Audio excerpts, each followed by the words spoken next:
This is Nancy Pearcey, and today I'm on the Radical Radiance Podcast. Nancy, we are so honored to be joined by you today. Thank you so much for being here. Thank you for inviting me. I appreciate it. Absolutely. Well, I am so excited to have my husband, Dustin, joining me for this conversation. Every once in a while, when I get to chat with someone that he has also long admired, he joins me and we'll co-interview. And so people are used to hearing his voice, but hi, welcome back. Thank you.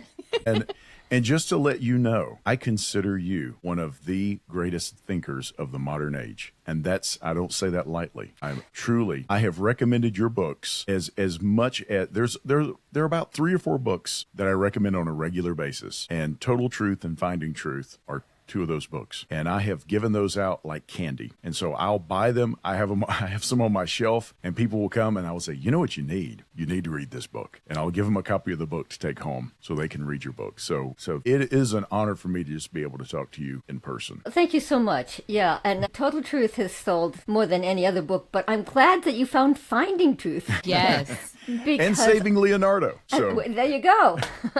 Absolutely. They're not, as big as sellers as Total Truth, but yes, each one has its own unique character. And Finding Truth, I often get invited to do teacher training workshops on. You can see why. Because it doesn't just say, here's how a Christian can answer these secular isms. It says, here's a method, a strategy that you can use to answer any ism that you run into. Right. And so I think it's wonderful. I love this book. I love teaching it, but it's mostly teachers who have picked up on it. And of course, saving Leonardo the same way, because, I get mostly invited to speak at classical Christian schools that are trying to have a more integrated curriculum. So they love the way Saving Leonardo brings in philosophy and science and the arts and literature. And so it kind of shows, wait, if you want to understand the modern world, you have to understand it as a totality. You have to know all of these different areas. And so it's kind of like one book where you can get all the different subject matter. That's amazing. Well, I will also brag on my husband and say he's a former educator. Before he went into ministry, he was a teacher for how many years? For 10 years. 10 years, yeah.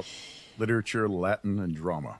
Yes. So it's no accident that I think he appreciates your style, your teaching style, and your writing. And so, yeah, as we've said 5 times, it is just a joy to get to meet you and get to have this conversation. I'm so excited to dig into your newest book. It's called The Toxic War on Masculinity: How Christianity Reconciles the Sexes. And I just would love to open up the conversation with, how have you seen this pop up in culture? What made you want to write the book? Talk to us about kind of that backstory, if you will. Yeah, I have to say I was pretty surprised at how socially accepted it has become to attack masculinity and men. Yeah. So one of the articles that caught my eye, for example, was in the Washington Post. It had an article titled, "Why Can't We Hate Men?" I thought, really? In a mainstream publication like that? Or this was more understandable, but it was the Huffington Post. An editor tweeted, #KillAllMen. You can buy t-shirts now that say, "So many men, so little ammunition." And there are books out now with very blunt titles like "I Hate Men" and "No Good Men" and "Are Men Necessary?" So this is what really caught my eye and said, we've got to get to the bottom of this. And then there were even men who were jumping on the bandwagon. There was a fairly well-known male author who wrote a book in which he said, talking about healthy masculinity is like talking about healthy cancer. Wow. And then this one is not in the book because it's more recent, but you may have seen it. It was in the news. The director of the movie Avatar, James Cameron, said testosterone is a toxin. You have to work it out of your system. So no wonder about half of American men, 46% of American men, said that they agreed with the statement, these days society seems to punish men just for acting like men. And the more poignant one I found was by a psychotherapist who writes regularly for the Wall Street Journal, and she says the young men are really feeling it more than any. She said the young men coming into my practice now are feeling defeated, demoralized, and put down because they feel like they're growing up in a culture that's hostile to masculinity. Yeah. So I think, especially for our young men, it's time for us to say, stop. You know what? Here's the most recent one. I'll give you this because I'm about to use this in a talk. I just ran into it. there was a news tabloid from Australia, and so it's kind of large like this, right? So it has a large image of a boy who looks like he's about 7 years old. And the title is, "How do we stop this kid from becoming a monster?" And I thought, what? And underneath, the subtitle was, "How Schools Should Address Toxic Masculinity." And I thought, what ideology teaches us that 7-year-old boys, that we should look at them as monsters in the making? That is incredibly harmful. Talk about teaching young men to hate themselves. This is what I'm going to use in my talk that I'm upcoming. I'm going to use this opening image and say, okay, let's take this on. Should we really be teaching 7-year-olds that they're in danger of becoming monsters? It's time to turn the tables on this kind of rhetoric. Yeah. Well, the common assumption, if not the common assertion, is that men are doing really well. As compared to women. That's what you would hear. And does your research back that assertion? Yeah, so I used to get that from my female students, by the way, all the time. I Sure. teach at Houston Christian University, and they would say things like, but wait a minute, men ultimately reach the highest levels as CEOs and in politics, presidents, prime ministers, and even like Hollywood film producers. Yes, that's about 5 to 10% of men. But it turns out that on average, men are actually doing worse, both relative to women and relative to where men used to be. So in education, for example, boys are falling behind at all levels, starting with kindergarten. That 7-year-old boy that I just described, he doesn't have as good fine motor control as the girls, and so he can't operate his scissors. So already in kindergarten, boys are starting to fall behind, and all the way through high school and into college. The average college now is 60% female students and 40% male. And some places it's higher. When I started at Houston Christian, where I am now, it was 70% female. And so we've been working to try to equalize it. Places like Harvard are instituting behind-the-scenes affirmative action to attract more men, more male students, because they know that eventually women won't come either if there's no boys there. But graduate school as well. There are more women than men in graduate school and even in professional schools like law and medicine. And then after education, as adults, men are falling behind on a whole host of measures. They're more likely to be mentally ill, addicted to drugs and alcohol, homeless, criminals. 95% of people in prisons are male. And even unemployment has gone down recently. It's not showing up in the normal statistics because they've stopped looking for work. So the researchers had to dig deeper, and they now tell us that male unemployment is at Great Depression era levels. Wow. That was a shock to me, because we think of that as a really terrible time in our history. But male unemployment is at Great Depression era levels, and the life expectancy is also going down. So and relative to women's have stayed the same, so it's not a general trend. And there's a magazine called The New Scientist that said the major demographic factor now in early death is being male. I do think it's time for us to say, isn't it time to have compassion on men and boys? Isn't it time to change the rhetoric and start asking, should we maybe have some special programs that support men and boys and affirm them in their unique masculine strengths and affirm them for being the men that God created them to be? That this is inherently good, right? Men are bigger, stronger, faster, more risk-taking, more aggressive. And these are good qualities because God made them that way. This is pre-fall. Right? That's right. These are not products of the fall. This is how God made men. And so I think that we need to affirm them both in the church and in the wider culture. And you mentioned that underlying idea of design, that God has designed men in a certain way. And in your book, which is incredible, I read your book and prep for today, and it's masterful. And I'm not just gushing here. It's truly masterful. You talk about the difference in good men and real men. And could you explain that difference between those two? Because I think that a lot of times we would look at good men and real men, and culture would look at that in a completely different way than the Bible indicates a good man and a real man. Well, the good news is that even secular people understand what a good man is. That's because this is coming out of a sociological study. And I'll give you the background that's not in the book. This has proved to be the most controversial book I've ever written, which did take me by surprise because my earlier book, Love Thy Body, dealt with issues like abortion, homosexuality, transgenderism, which are hot button issues today. Sure. But this was more controversial, and I led a lot of reading groups. I like to get a lot of feedback to rub off the rough edges. And when they would tell their family and friends about it, invariably the first question was, whose side is she on? Sure. With that tone, right? Whose side is she on? And men tended to just assume that if a woman's writing a book on masculinity, that I was some kind of male-bashing feminist. Yeah. And more conservative people, more progressive people, sorry, I got the wrong word there. More progressive people tended to assume that I was a conservative, reactionary, angry culture warrior. And so I put this study right at the beginning of the book to say that we're not either for or against. We're for the good man, and we can think critically, about some of the secular scripts that are out there. So, and this was done by a secular sociologist, by the way. He gets invited to speak all around the world, and so he came up with a very clever experiment where he asks young men 2 questions. First, he asked them, what does it mean to be a good man? If you're at a funeral and in the eulogy somebody says he was a good man, what does that mean? And all around the globe, young men have no trouble answering that. They immediately start listing things like honor, duty, integrity, sacrifice, do the right thing, look out for the little guy, be a provider, be a protector, be responsible. And the sociologists would say, where did you learn that? And they'd say, I don't know, it's just in the air we breathe. Or if they were in a Western country, they would often say, it's part of our Judeo-Christian heritage.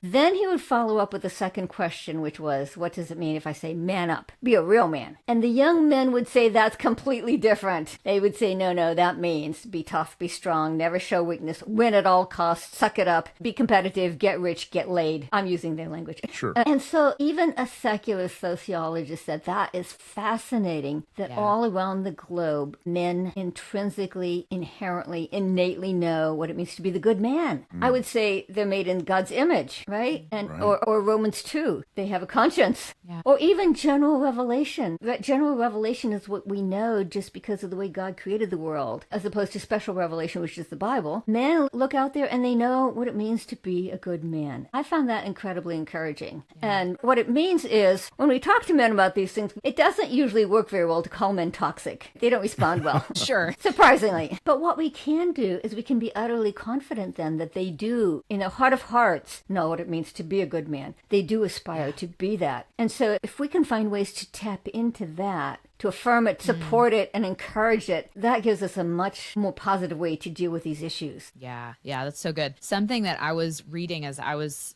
preparing for today as well in the book, you talk early on about just how common it has become to just see the denial of men being the head of the household. And I just would love to hear you unpack that a little bit and where you found that maybe we're defining headship in the wrong way and why ultimately this is such an issue for many Christians to understand in the context of today's culture. Yeah, I'm glad you asked that because I don't know if you follow Twitter, but there have been several Twitter storms on this question. On the one hand, sort of egalitarians attacking the books, saying that it gives ammunition to complementarians, and then sort of the extreme patriarchalists using the same language. You're giving ammunition to the egalitarians. Well, the irony is that what's unique about my book is that I go to the secular social scientists, because what they were doing is they were looking at evangelicals. They weren't looking at sort of this in-house debate of a complementarian, egalitarian. They were looking at evangelicals because the secular world is saying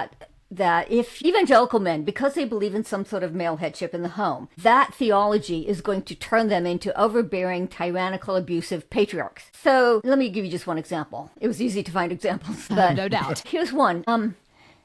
This was the co-founder of the Church Too movement, which followed the Me Too movement. And she said the theology of male headship feeds the rape culture that we see permeating American Christianity today. So what happened is the social scientists were looking at these accusations and saying, where's your evidence? You're making these charges, but where's your data? And so they went out and did the studies. And in my book, I quote a dozen or so studies that all found that the secular critics are wrong, that they debunk the facts, totally debunk them, that evangelical men test out the highest in terms of being the most loving husbands and fathers. So they interview the wives. By the way, yes, they do interview the wives separately. I get asked that a lot. Sure. People say, oh, well, of course she's going to say she's happy. Her husband's sitting right there. But no, these were from large secular objective databases. Most of them. There were different studies, but most of them are drawing on these large databases. Women were interviewed separately, and they test out as reporting the highest level of happiness with their husbands' expressions of love and affection. Evangelical fathers spend more time with their children than any other group, 3 hours per week more than secular men. Evangelical couples divorce at the lowest rate of any major group in America, 35% lower than secular couples. And then the big surprise, they have the lowest rate of domestic abuse and violence of any group in America. In fact, sometimes a quote will crystallize it. So let me give you one quote. This is my favorite one. The researcher who did the largest study on this is Brad Wilcox. He's at the University of Virginia, and he's considered one of the top marriage researchers in the nation. In fact, he gets invited to publish in places like the New York Times. So it gives you some idea of his status. Sure. And so this, right, how many Christians get published in the New York Times? Truly. So this Not is many. from... And by the way, he's Catholic. And so when he says evangelical Protestants test out the highest, they test out higher than Catholics. So he's not just defending his own tribe, so to Sure. speak. Right. He says, it turns out that the happiest of all wives in America are religious conservatives. They're looking especially at the wives because, the assumption is these men are overbearing, tyrannical, abusive patriarchs. No, it turns out that the happiest of all wives in America are religious conservatives. Fully 73% of wives who hold conservative gender values and attend religious services regularly with their husbands have high-quality marriages. And then he turns to his secular colleagues. Sociology is one of the more highly secularized fields. And he says, academics need to cast aside their prejudices about religious conservatives and evangelicals in particular. Conservative Protestant married men with children are consistently the most active and expressive fathers and the most emotionally engaged husbands. So this is amazing. This is not just a pep talk from a religious leader. This is solid empirical research. This is evidence-based findings, and we should be bringing it into the church to start with, to encourage Christian men, and they need it, right? I mean, when I told my class at Houston Christian University that I was writing a book on masculinity, one of my male students shot back, "What masculinity? It's been beaten out of us." Okay, so we need this message even in the church. And then I think, for apologetics purposes, it's also really good to get it out there into the public and to show that, the objective evidence shows that Christian men are actually the most loving husbands and fathers. That Christianity does have the power to reconcile the sexes, as I put it in the subtitle of my book. You contrast that idea of men who are seeking biblical masculinity with those Christian men who are taking the approach of the secular notion of masculinity, and where that divide takes place and the distinction between those two and the contrast between those two. Could you talk a little bit about that? Yeah, I'm glad you brought that up because it's important to have that balance. So the first pushback I always get is, but haven't we all heard that Christians divorce at the same rate as everyone else? And in fact, in my research, I found that's one of the most widely quoted statistics by Christian leaders. Sure. And We've all heard it. You've all heard it. You've probably said it. So the researchers went back to the data and they made a very important distinction between men who are, in fact, committed, regular churchgoers, authentic in their Christian faith, versus nominal Christian men. And my students don't know what the word nominal means, so I have to explain to them. And NOM is Latin for in name only. Oh, you used to teach Latin. Right. Yes. Nomen. I did not, though. So tell me, Nancy. Nomen, name, yes. In name only. So Right. these are men who, on a survey like this, might check the Baptist box. Sure. But who don't actually attend church, or rarely, if at all. And they test out shockingly different. They do test out with all the toxic stereotypes. Their wives report the lowest level of happiness. They spend the least amount of time with their children. They divorce at a higher rate than secular men, percent higher than secular men. And then the real shocker is they have the highest rate of domestic abuse and violence, even higher than secular men. Wow. And so these men are taking language like headship and submission, but not getting the biblical meaning, and instead are infusing those words with meaning from the secular script for masculinity. And then they end up being even worse. Some people have asked me, why would they be worse? Well, apparently it's because they feel religious justification. They're taking the secular definition, but they think they have religious justification for it, and so they end up actually being worse than, the secular guy down the street. So It's very much that. I'm sorry. It's well, very this much is yeah. No, go ahead, Nancy. I'm sorry. Final sentence. My concluding sentence is, so this is what the church is up against, right? On the one hand, we have men who are doing better, and they need to be encouraged. But how do we reach out and disciple these men who are kind of at the fringes and who are giving people the impression, the false impression that evangelical men are particularly abusive? Sure. No, my thought was earlier was that's one of those cases of the end is worse than the beginning, where they begin, but they don't progress, they don't grow. And so they actually end up being worse than they were otherwise because there is a rejection of the reality. They may have marginally entered into this, but without that growth, the end becomes worse than the beginning. So that idea, when you were mentioning that was what was going on in my mind there. Well, that's really good because I think it's true across the board. People who kind of get a little bit of Christianity, but Right. don't dive in all the way. Christian psychologists have found, for example, that Christians who are alcoholics are worse than non-Christian alcoholics. Oh, And it appears to be that the additional sense of guilt, they know they're doing something that's wrong. And so apparently the additional sense of guilt is also what makes them worse than the secular guy who's drinking too much but doesn't have that sense of religious guilt hanging over him. So interesting, yeah, the same thing, that somebody who's got a little bit of Christianity can sometimes actually be worse than a secular person. interesting. Yeah. Wow. And I wonder for our listeners who are coming to the conversation and maybe they find themselves in a marriage with a man who is a little bit on the fringes, like we're talking about, or they're wrestling with this tension. We see in today's public rhetoric, there's often this men are villains, women are always victims type mentality. And they're trying to tease out, how do I approach this in a biblical way? How do I have conversations around this in a way that's filled with truth? Are there maybe a couple practical, whether it's vocabulary that we're giving them or ways to start a conversation or have a conversation? I think you know what I'm asking, right? Like these are the things that the women listening to this episode are up against. How do we encourage them today?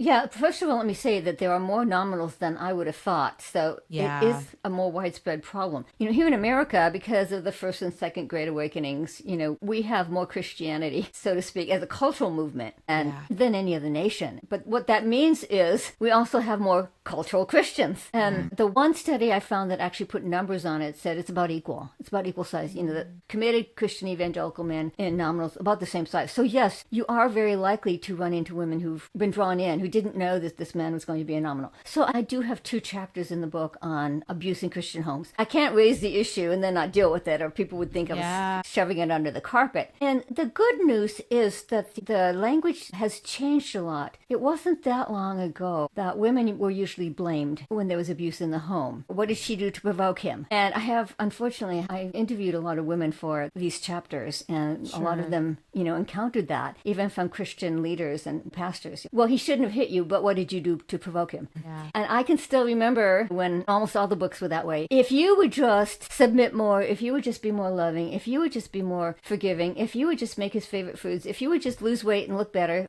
as one pastor put it in one of my interviews, he will blossom into the man you want him to be. Well, fortunately, a lot of Christian theologians and therapists are starting to say, no, that actually doesn't work. Human nature doesn't work that way.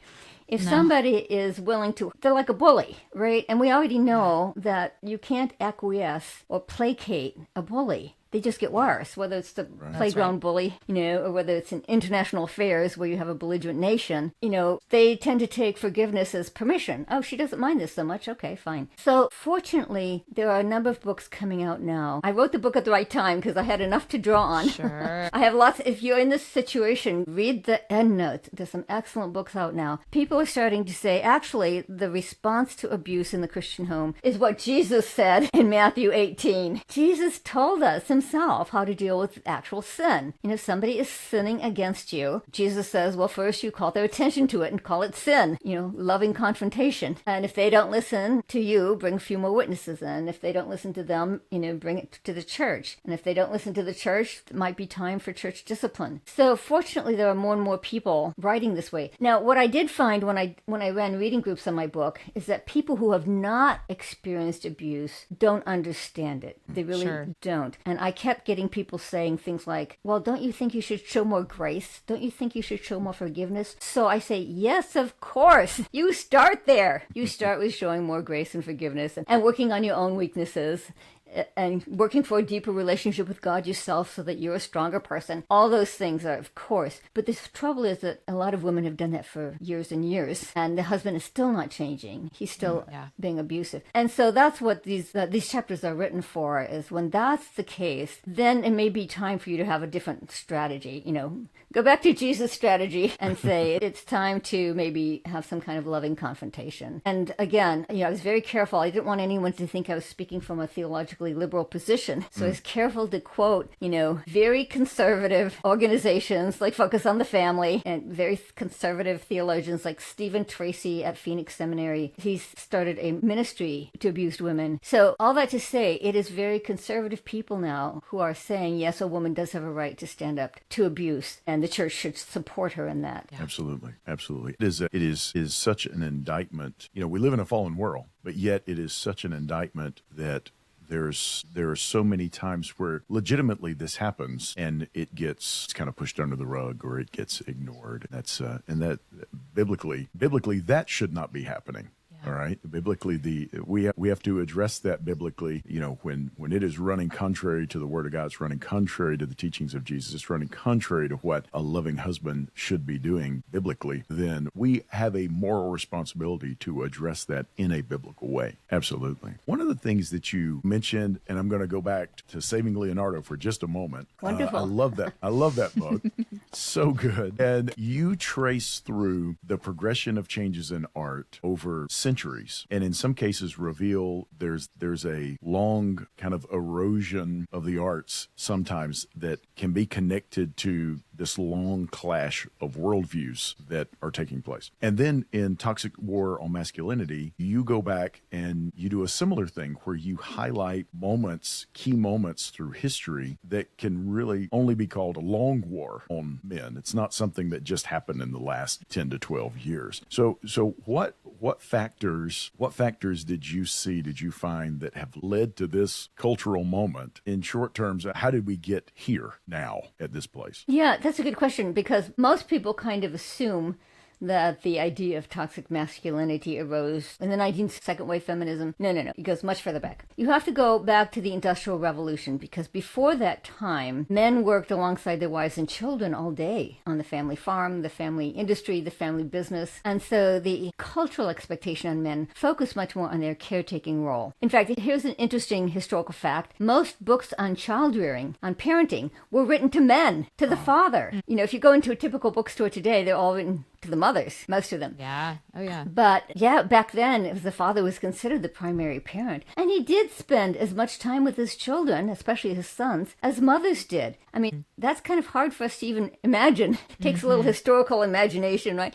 And so the turning point actually was the Industrial Revolution. What did it do? It took work out of the home. And of course, men had to follow their work out of the home into factories and offices. And for the first time in American history, they were not working with people they loved, their family members, people they had a moral bond with. Instead, they were working as individuals in competition with other men. And that's when you see the language start to change. It was a protest, actually. People were protesting that men's character was changing in those circumstances, that they were becoming egocentric and self-interested and aggressive and assertive and look out for number one and make it at all costs. And even the language of idol. This was fascinating to me because they used, you read my book Finding Truth, where I talk about idols. Right. But already in the 19th century, people were complaining that men were becoming more secular and they were turning their job, their career, their financial success into an idol. And I actually have some quotes from the time because that became a common complaint. So if this is the first time, 19th century, when you start to see negative language applied to the male character. And that's why you have to go back that far. Now, in my book, like you said, I have several more stages, and I'll be glad to talk about a few more, but in a sense, that's where we need to go. And that's where the solution has to be. If it started when men were disconnected from the family, then clearly the solution is, can we find ways to reconnect men with their families, even in an industrial age? Can we tweak the workplace? I have a whole chapter on men who found ways to get hybrid positions, work part-time from home, or even just leave work early a few days I had one graduate student, he just left work early a few days a week to coach his son's soccer and and basketball teams.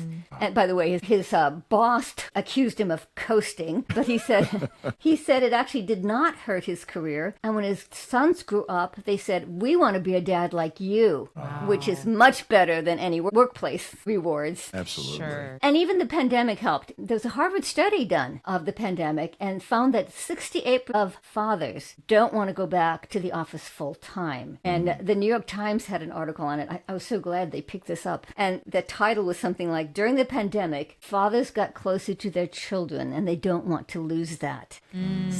So I thought, okay, even the secular world is starting to say, how can we help fathers get closer to their kids?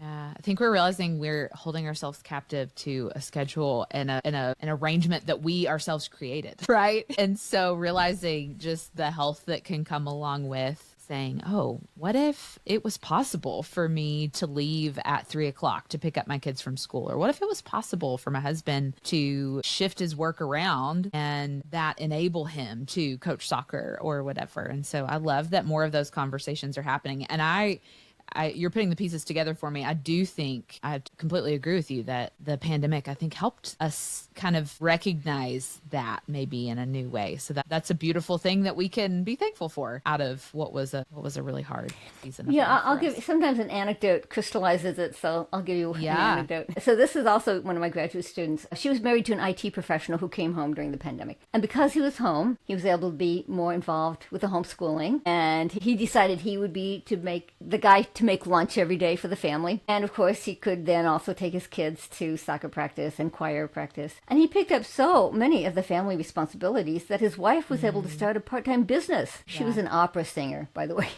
I had a student who was an opera singer. So she started a voice studio and the entire family benefited from the added income. So I interviewed her husband and he said, our family is so much more balanced now. I am never going back to 40 hours in a cubicle. And then the final kicker was, he said, the time that I used to spend commuting to work, I now spend praying with my wife every morning. Wow. So I thought, okay, what a fantastic example of Absolutely. How we can maybe really even today flex the workplace in order to get. And the reason I'm so keen on it is that it is the main answer to any kind of toxic behavior in men, right? I quote a psychiatrist who said, we're not going to have a better class of men until we have a better class of fathers. Father-son relationship that really, well, I'll quote another psychologist. A psychologist said, the love bond that was most damaged by the Industrial Revolution was the father-son bond. Wow. Because girls at least still had their mothers in the home, so they had some kind of a role model. Sure. But boys lost their role model and felt, disconnected from the adult world. The father-son relationship is what gave them a role model, gave them a connection to the adult world, gave them aspirations of what it meant to grow up and be a good man. And a leading psychologist in the 19th century actually put it this way. He said, never in American history has the boy been so wild because he no longer had his father's supervision. Never has the American boy been so wild and so half-orphaned. I love that term. Wow. For people who are seeing it happen, we're so used to fathers being out of the home. So you got to recover some of the sense of loss when fathers first started leaving in the home. This psychologist said, our boys are half-orphaned because they're now being left up to female guidance. This was his words. Left up to female guidance in the home, in the church, in the school. And he said, no wonder boys are pushing back. They don't, whatever structure and moral instruction that they're getting is from women. So of course they're not going to accept it because that makes them feel like being a moral person is to be effeminate. And so that was another big part of the secularization of the masculine script, is that men began to sort of push off the society's moral messages because they were coming mostly from women. And so that was another part. We talked about how there's several stages in the secularization. The idea that women are the moral guardian society and men are not. That was a huge stage in men becoming more secular. Sure. Wow. Well, I know this conversation has just given listeners a taste of what they can find in your new book, The Toxic War on Masculinity. I know our listeners are going to want to get their hands on it after they listen to this episode. But there is one final question I ask every guest that comes on the Radical Radiance podcast. The show has a heart to help women see what it looks like to radiate the heart of Jesus in their life, their work, their relationships. And it all goes back to a verse that God put on my heart in Psalm 34. It's verse 5, and it says, says, those who look to him are radiant and their faces shall never be ashamed. And so, Nancy, the question I love asking is, what about Jesus makes you radiant? Well, it's a kind of a long answer because it goes back to my conversion. In my book, I do tell that I grew up in an abusive home. My father was severely physically abusive. In books on abuse, they sometimes ask, was it open hand or closed fist? And it was closed fist, with a knuckle finger extended to cause a sharper stab of pain. So yeah, he was punching and kicking us. And not surprisingly, I left my Christian faith in high school and actually ricocheted into extreme feminism for many years. But I became a Christian at L'Abri in Switzerland, which was the ministry of Francis Schaeffer. We had lived in Europe when I was a kid. My dad had a job there. So all through high school, I saved my money so I could go back. But that's how I ended up stumbling across L'Abri, which is an apologetics ministry. And by that time, I had absorbed all kinds of secular worldviews and ideas. And it was the first place that I ever encountered Christians who could deal with those secular ideas, who had answers, who could show that Christianity had answers to the secular worldviews.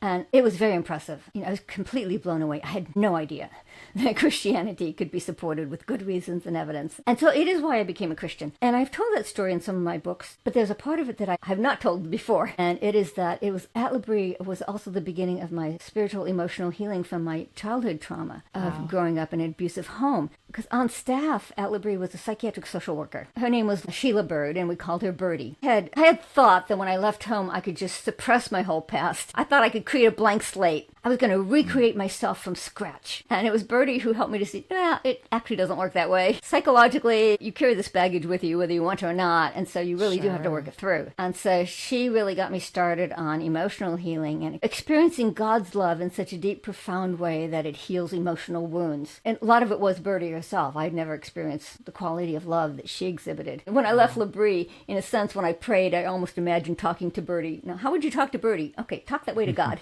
What's it feel like to talk to somebody who actually loves you? Oh, okay. Wow. So it's it's a long, hard haul. It takes many years. I mean, psychologists often talk about, peeling the layers of the onion. Sure. You get healing on one level, and then it turns out there's more to do. But when I do public speaking now, if they let me, I always start with my conversion story, with my testimony, because the older I get, the more I appreciate that God got hold of me. And at L'Abri, my Christian life started with such a good balance because I got the intellectual side of apologetics and as you know, cultural apologetics, because that's what Schaeffer was specifically known for. And I also got that intense personal, spiritual, emotional healing. I had that from the beginning of my Christian life. Wow, and I realized in looking back, I just become more and more grateful for that. So that's thinking back to my conversion makes me radiant. It really does. That's beautiful, Nancy. I love that. Well, I want you to share with everyone, where can they connect with you? Where can they grab your books? All of those things after they get done listening to this conversation. Yes, well, you can buy The Toxic War on Masculinity at Amazon, like you can get everything else there. Or if you prefer, places like ChristianBook.com. And then my publisher very generously redesigned my website, so it's in colorful. And you can come over and browse my other books. We've mentioned a few of them here today. Finding Truth, Saving Leonardo, I Love Thy Body. So we've mentioned a couple of them. Come on over and browse around and see what my other books are. And it's Nancy Pearcey. Pearcey is Pearcey.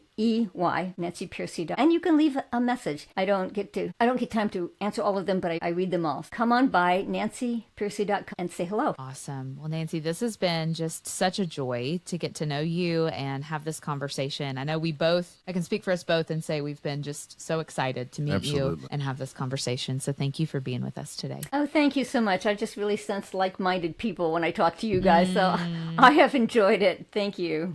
We have to.